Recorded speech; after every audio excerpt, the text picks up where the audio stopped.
Alright, good morning everybody. This is Gene. Welcome back to my channel.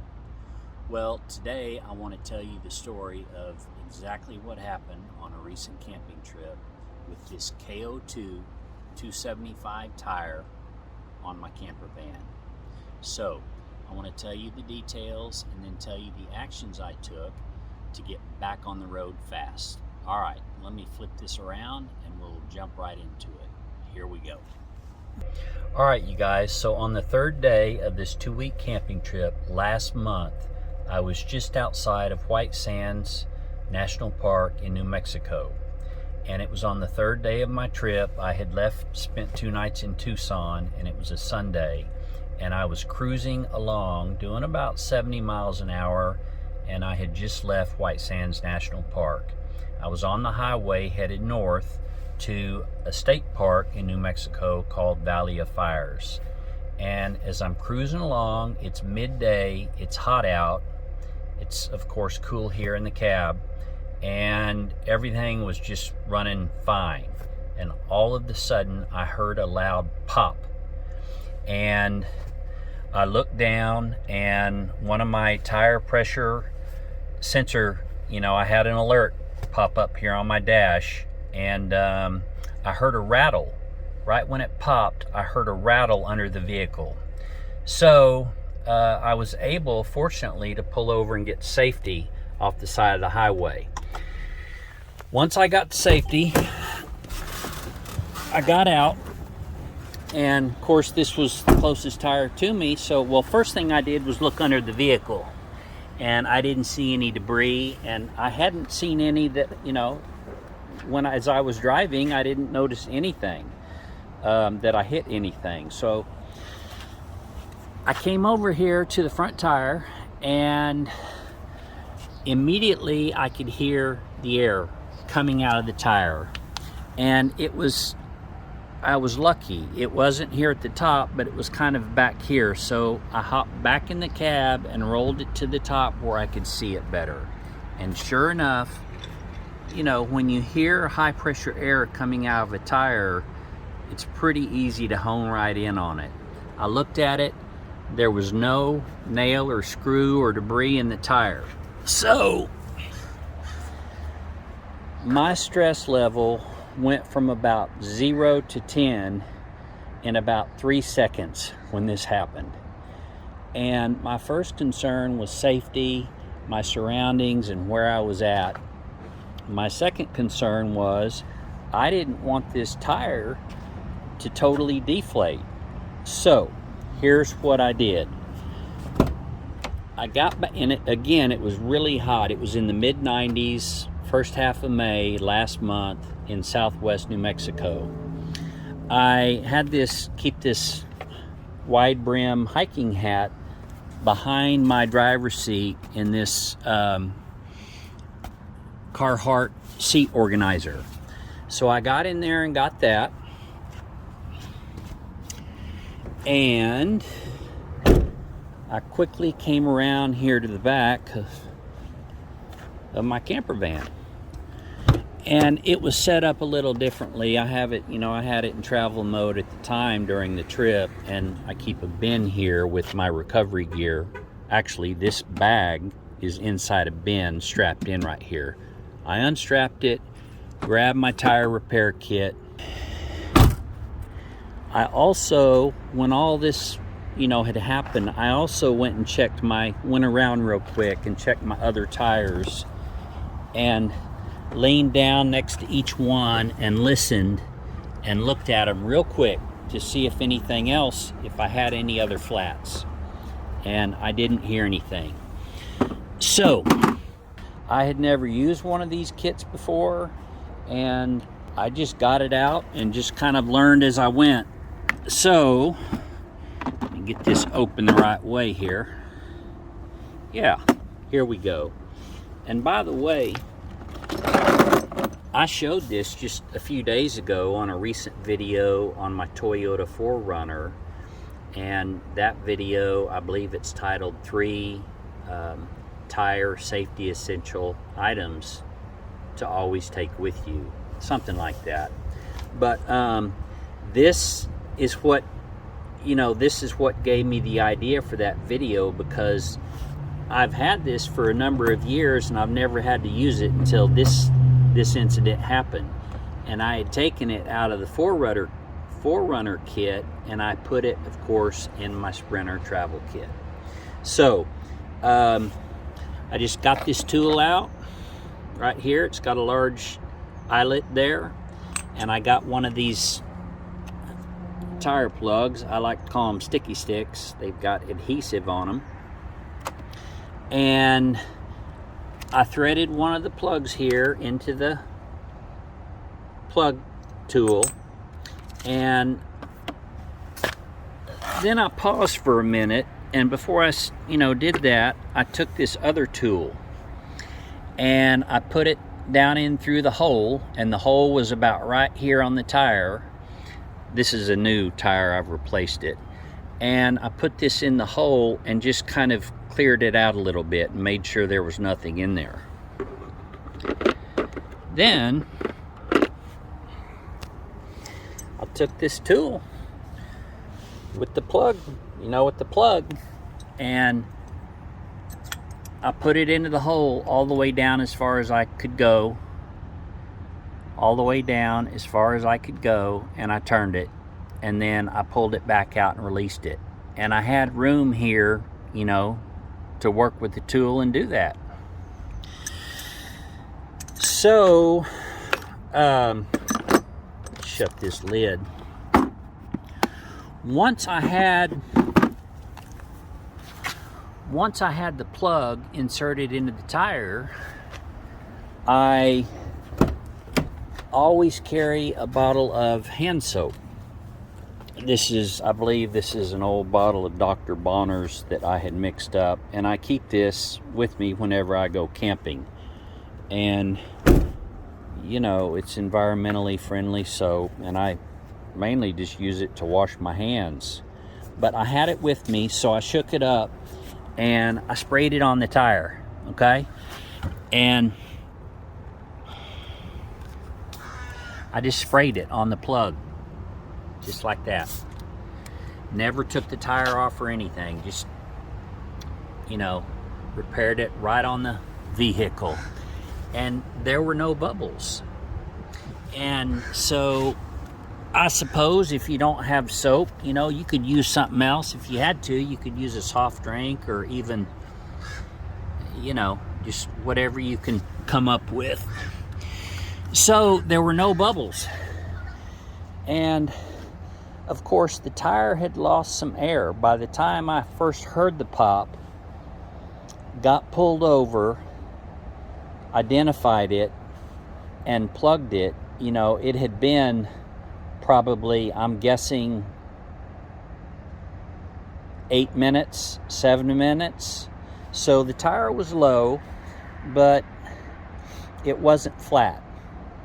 And that's an important point, because if the tire had been totally flat sitting on the rim, I don't know if I would have been able to use this kit. I just don't know. It's the first time I've ever repaired a tire this way, and I've been camping for years and have never had this happen. But I was thinking about it. I don't know. I think you want to get the tire plugged just as quick as you can, with as much air still in the tire. So I put a gauge on it, and normally I run these tires, these fronts, it varies, but that day I had them at 55 psi, and it had dropped down to 35 psi. So I went around to the back, and I got my ARB, air hose out right here, and I have an onboard air system here in the engine bay of the Sprinter, and this was the first time I had used it for a tire repair. I've used it to air up before, but to repair a puncture, this was the first time I used it. So I popped the hood, hooked it up, fired it, turned it on, and aired up the tire. And I'm going to do another video. It's probably going to be my next video on my onboard air, my kit, my system, and why I installed it, and you know, some of the benefits of that kit. It really saved the day. Both having this heavy duty, you know, tire repair kit, and also having my onboard air system, and a portable air compressor would have worked just fine too. Either way, I have one of those for the 4Runner, and I have the onboard air for the Sprinter. All right, so I filled up the tire and checked the pressure, and after I saw no bubbles coming out of the plug that I did there, my stress started. I started to relax a little bit. And it wasn't so much, you know, the tire or any of that. It was just, for me, everyone's different. It was an issue, a matter of safety. I wanted to get moving, and I was relieved that I didn't have to jack up the Sprinter and come back here and bear hug this tire. And it may not look like a large tire, but I think it's a beast of a tire. It's a 275 KO2 E-load tire, and I don't know, I think the tire weighs probably 50 to 52, 53 pounds, and then you have the wheel. This is a Black Rhino Barstow wheel, and it's got some weight to it, of course. Steel, 17-inch. So, yeah, I mean, I can bear hug it and take it off, but, you know, it would have been more time there, stranded off the highway, changing out this front tire and wheel. So I'm really grateful. I'm glad I was prepared. I wanted to share this story because really this is one of those times when being prepared really paid off, and just keeping a level head. And you know, an unexpected, you know, tire puncture happened as I was just cruising along at 70. And so that's how I dealt with it. And as it turned out, and it was so hot out, this hat really, you know, saved me, because I was out in direct sunlight with no shade. And it took me a little while to do this and get this tire patched, and then, you know, get back on the road. So to wrap this up, I watched constantly my tire pressure sensors on my gauges there on my dashboard. I'm not going to walk you through it, but one of the menus here, I can get in and watch, you know, see the pressure on all 4 of my tires there on the display, and it stayed. In fact, the air pressure, of course, heated up a little bit because it was so hot out, and I had added air. So you guys, I hope this helps someone out here. It doesn't matter if you're in a camper van, a Class C RV, you know, a Class A RV, if you're in a Toyota 4Runner, Tacoma, crossover, SUV, it doesn't matter. I would highly suggest that if you take, you know, a trip, and this trip was, you know, it was a 2-week trip.